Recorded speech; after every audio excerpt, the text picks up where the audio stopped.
7 মাস বয়সী মিম গত 7 দিন ধরে জ্বর আর ঠান্ডায় আক্রান্ত। এখন ভর্তি রাজধানীর মুগদা মেডিকেল কলেজ হাসপাতালে। ঠান্ডা জ্বর তারপরে এরকম এক সপ্তাহ যাবত। তার কাছাকাছি বয়সের অনেক শিশুই এখন ভর্তি মুগদা হাসপাতালের শিশু বিভাগে, যেখানে শয্যা সংখ্যা 60 হলেও ভর্তি 115 জন এবং বেশিরভাগেরই অসুস্থতার কারণ জ্বর, ডায়রিয়া, নিউমোনিয়া। শুধু ওর জ্বরই অনেক জ্বর, 104 জ্বর কমে না। বাচ্চার আজকে 15 দিন যাবত জ্বর, ঠান্ডা, পাতলা পায়খানা, শ্বাসকষ্ট। এমনি আগে বমি করতো, তারপরে পাতলা পায়খানা হয়েছিল, স্যালাইন দেওয়াতে এখন একটু সুস্থ হয়েছে। চিকিৎসকরা বলছেন ঠান্ডা জ্বরের মতো সংক্রমণ নিয়ে আসছে বেশিরভাগ রোগী এবং ঈদের পর থেকে রোগীর সংখ্যা ক্রমাগত বাড়ছে। ফিভার থাকতে আর 7 to 8 days fever, abdominal pain থাকছে, তারপরে লুজ ওয়াটার স্টুল থাকছে এবং রেসপিরেটরি ডিস্ট্রেস নিয়ে ভর্তি হচ্ছে নিউমোনিয়ার বাচ্চা যারা, তাদের দেখা যায় যে একই সাথে 2 ধরনের ইনফেকশন আছে, ডায়রিয়াও নিয়েও আসতেছে, আবার নিউমোনিয়াস ফিচারও আছে, 2 ধরনেরই। তবে শুধু যে শিশুরা আক্রান্ত হচ্ছে তা কিন্তু নয়, একই উপসর্গ নিয়ে হাসপাতালে ভর্তি হচ্ছেন প্রাপ্তবয়স্করাও।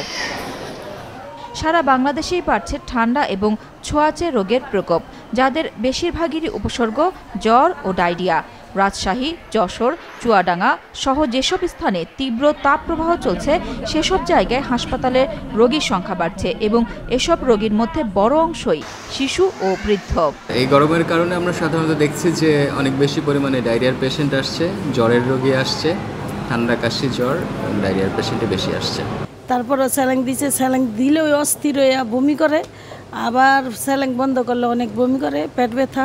কালকে ভর্তি হয়েছি, পেটের বাম সাইডে ব্যথা আর বমি হয়েছে। ওয়ালটন ফ্রিজ কিনে অনেকের মতো আপনিও হয়ে যেতে পারেন মিলেনিয়াল সেরা পণ্যের সেরা অফার।